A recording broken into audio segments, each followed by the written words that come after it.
Si quelqu'un est en Christ, il est une nouvelle créature. Les choses anciennes sont passées.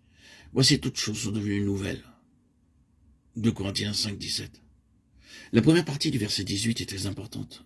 Et tout cela vient de Dieu. Il n'est pas dit si quelqu'un est chrétien, mais si quelqu'un est en Christ.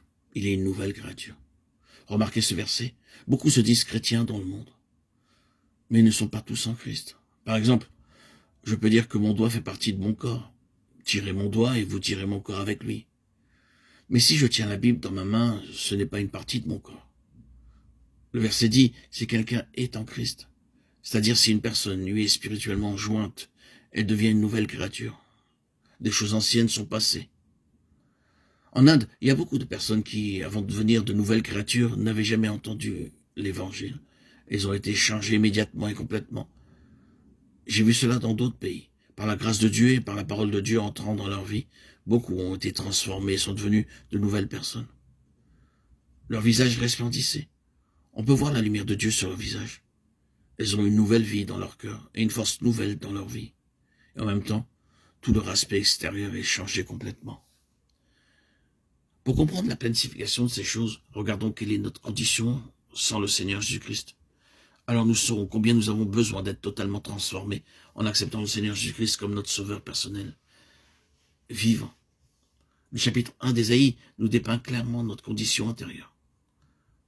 Lorsqu'un photographe tirant un portrait de vous vous avantage, vous êtes heureux, même si vous êtes d'un naturel sombre. Ce n'est pas comme la parole de Dieu. La parole de Dieu ne nous donne pas une fausse image, elle nous donne une image authentique de ce que nous sommes. En même temps, Dieu nous dit aussi ce que nous serons, ce que nous sommes maintenant, des pécheurs, et ce que nous pouvons devenir en venant à lui et en devenant une partie de lui. Ésaïe 1,6 est le portrait que Dieu a fait de l'homme pécheur. De la plante du pied jusqu'à la tête, rien n'est en bon état. Ce ne sont que blessures, contusions et plaies vives qui n'ont été ni pansées, ni bandées, ni adoucies par l'huile. C'est là l'image que Dieu donne à chaque homme dans chaque pays, qu'il soit hautement cultivé, civilisé ou illettré. Sa condition intérieure est la même. Il y a quelques années, un ami me donna une belle grosse pomme rouge. Je pris un couteau, il l'ouvrit. Elle était pourrie. Je dis, mon ami me l'a donnée avec beaucoup d'amour. Pourquoi la jeter? Et sérieusement, nous paraissons si beaux, si doux, et si cultivés et polis. Mais à l'intérieur, tout est pourri.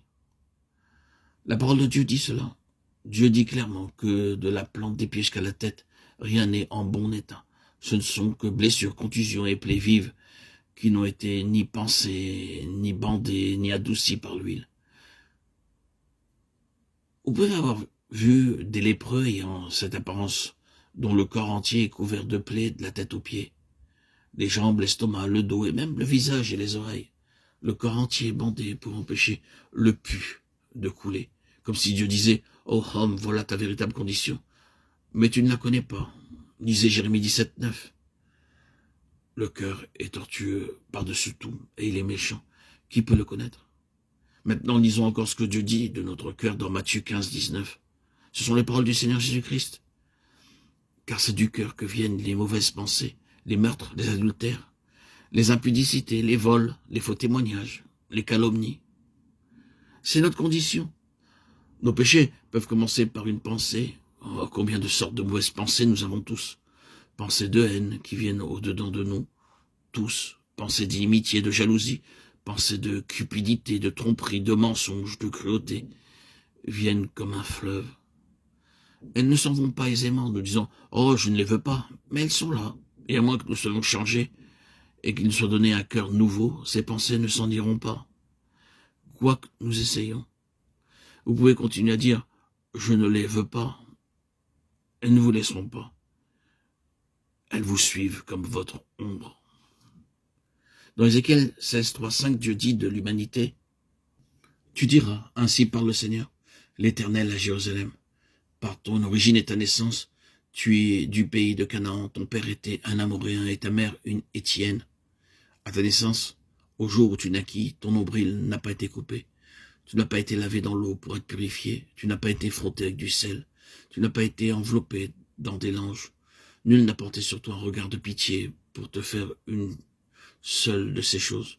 par compassion pour toi, mais tu as été jeté dans les champs le jour de ta naissance parce qu'on avait horreur de toi.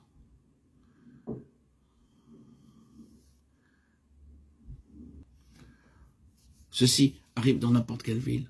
Quand un enfant est le fruit du péché, il arrive que la mère sorte la nuit et jette l'enfant quelque part dans un champ. J'ai vu cela, un enfant désirable gisant dans un champ parce qu'il était né du péché. Et Dieu dit, ô homme, c'est ta condition indésirable de tous. Nos pensées sont mauvaises et nourries de mauvaises images qui ne peuvent pas être changées. Connaissant tout cela, notre Seigneur nous invite à venir à lui. Quand Dieu montre notre péché, c'est pour nous pardonner et non pour nous faire honte.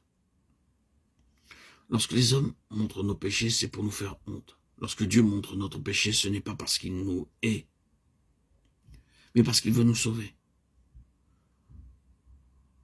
Par exemple, lorsque nous allons chez le médecin, il doit avant tout diagnostiquer exactement la maladie. Il peut même passer une semaine en utilisant différents tests pour découvrir la nature de la maladie. Alors seulement, il peut être sûr. La parole de Dieu montre clairement et pleinement que notre condition est celle de pécheurs. Parce qu'il veut nous pardonner, nous transformer et faire de nous de nouvelles personnes. Il est préférable de confesser à Dieu notre condition que de vivre dans les ténèbres, mourir dans la honte et souffrir pour l'éternité. Lorsque Dieu commence à vous montrer ces choses en vous, ne pensez pas que Dieu essaie de vous juger. Il vous aime.